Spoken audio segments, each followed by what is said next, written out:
안녕하세요. 서울대학교 영유아 보육연구실 육아 톡톡입니다. 이번 영상에서는 간접적인 미디어 노출이 부모 자녀 상호작용에 미치는 영향에 관해 알아보겠습니다. 오늘날 우리 아이들은 원어민처럼 미디어를 사용한다는 뜻의 디지털 네이티브라고 표현될 만큼 미디어 기기를 아주 이른 나이부터 접하고 있습니다. 특히 우리나라는 대부분의 가정에서 텔레비전과 스마트폰을 보유하고 있는 만큼 우리 아이들이 미디어에 노출될 확률 또한 매우 높아졌는데요. 한국언론진흥재단에서 조사한 우리나라 아이들의 미디어 사용 현황을 살펴보면 만 2세 이전에 TV 시청을 시작한 비율은 약 75%, 스마트폰을 접하기 시작한 아이들은 약 50% 수준에 육박했음을 알 수 있습니다. 그러나 세계보건기구에서는 아이들이 만 2세가 될 때까지, 즉 생후 24개월까지를 노 스크린 기간으로 지정하였고, 스마트폰을 비롯한 전자기기 노출을 금할 것을 권고하고 있습니다. 이 기준에 따른다면 우리나라 아동들의 경우 권고사항이 잘 지켜지지 않고 있음을 알 수 있습니다. 아이가 직접 스마트폰을 사용하거나 TV 프로그램을 시청하는 것이 아니라면 미디어에 노출되어 있다고 생각하지 않을 수 있습니다.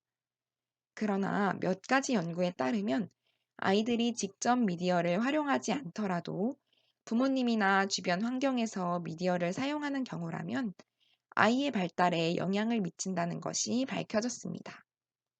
따라서 이 영상에서는 아동의 간접적인 미디어 노출에 관한 연구 결과 몇 가지를 소개드리고자 합니다.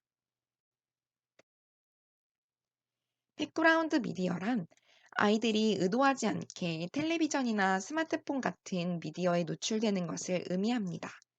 이런 상황은 부모가 성인 대상의 미디어를 시청하거나 스마트폰을 사용할 때 자녀가 옆에서 함께 보거나 주의를 기울이면서 발생합니다. 또한 가정에서 TV를 계속 틀어놓는 경우도 이에 해당합니다. 이때 아이들은 미디어 기기에 그다지 큰 관심을 기울이지 않는 것처럼 보일 수 있습니다. 그러나 한 연구에 따르면 아이들이 미디어에 간접적으로 노출될 때에도 지속적으로 주의를 빼앗겼다고 이야기합니다. 이 연구에서는 12, 24, 36개월 영아를 대상으로 놀이 환경에 텔레비전을 틀어놓았을 때와 꺼두었을 때 각각 영아의 놀이 시간, 그리고 영아의 놀이 집중 정도를 관찰했습니다. 연구 결과 만 36개월 미만의 영아들은 놀이를 하는 동안에 1분에 1, 2회 정도씩 계속해서 텔레비전을 쳐다보았고, 한 번 텔레비전을 쳐다볼 때마다 3초가량을 응시하였습니다. 또한 텔레비전을 보는 횟수가 늘어날수록 텔레비전을 보지 않았을 때보다 놀이하는 시간과 놀이에 집중하는 시간이 점차 낮아지는 모습을 보였습니다. 이러한 결과는 영아가 미디어에 간접적으로 노출되는 것만으로도 미디어가 없는 환경에서보다 더 주의의 분산이 자주 일어난다는 사실을 보여줍니다. 그러나 더 주목해야 할 것은 이런 간접적인 미디어 노출이 아이들의 집중뿐만 아니라 부모님의 집중도에도 영향을 미쳤다는 점입니다. 한 연구에 따르면 12, 24, 36개월 아동과 그 부모님 51쌍을 대상으로 텔레비전이 켜져 있는 경우와 텔레비전이 없는 환경에서 각각 놀이하도록 하였습니다. 그리고 그때 부모 자녀 간 상호작용 정도를 관찰하였습니다. 그 결과는 어땠을까요? 연구 결과 부모님은 텔레비전이 켜져 있을수록 아이와 더 적게 놀이하였고 놀이의 질도 낮아졌다는 결과가 나타났습니다. 반면 텔레비전이 없는 환경일수록 아이와 더 활발한 상호작용이 일어난 것을 확인하였습니다. 부모님이 아이와 함께 놀이할 때 미디어가 켜져 있는 것은 결국 부모님과 자녀의 상호작용에 악영향을 미칠 수 있다는 점을 보여줍니다. 한편 미디어 기기에 지속적으로 노출이 되는 경우 부모님이 자녀에게 이야기하는 비율도 적어진다는 연구 결과가 있습니다. 특히 언어를 습득하고 있는 영아의 부모님은 성인에게 말하는 것과 달리 더 애정적인 말투, 높은 말소리, 그리고 억양의 변화가 다채로운 아동 지향어를 사용해야 한다는 점이 강조되어 왔습니다. 이렇게 이야기해 주어야 아이의 뇌가 더 잘 활성화되고 정서 발달이나 언어 발달이 원활하게 이루어지기 때문입니다.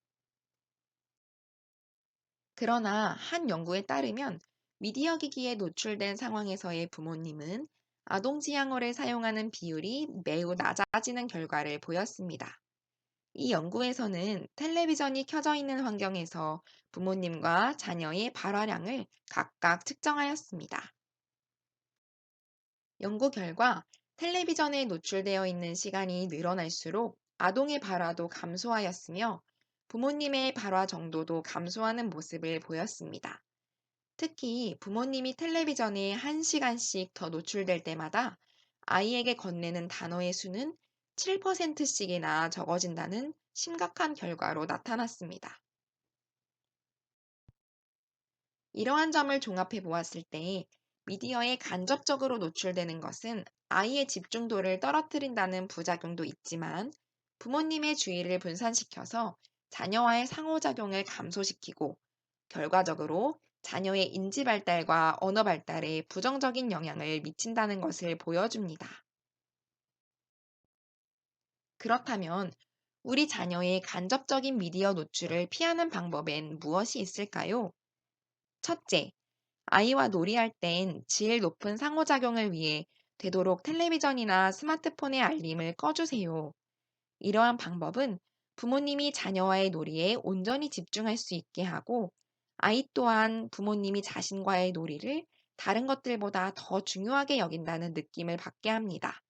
그래서 결과적으로 더 긴밀한 상호작용이 이루어질 수 있습니다.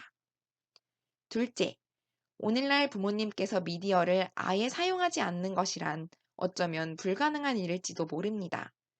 그러나 시도 때도 없이 울리는 알림은 아이와 부모의 집중도를 모두 흐트러 버릴 수 있기 때문에 되도록 아이가 낮잠을 자는 시간이나 일정한 시간을 정하여 두고 활용하는 것이 바람직합니다.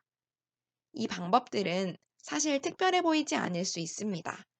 그러나 오늘날 미디어는 우리 생활에 매우 밀접하게 연결되어 있기 때문에 특별히 주의를 기울이지 않으면 미디어 노출을 피하기 어려운 것이 사실입니다.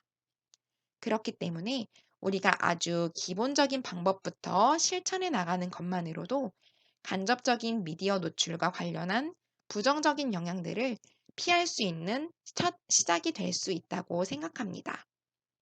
이상 영유아보육연구실 육아톡톡 녹음 박지연이었습니다. 시청해 주셔서 감사합니다.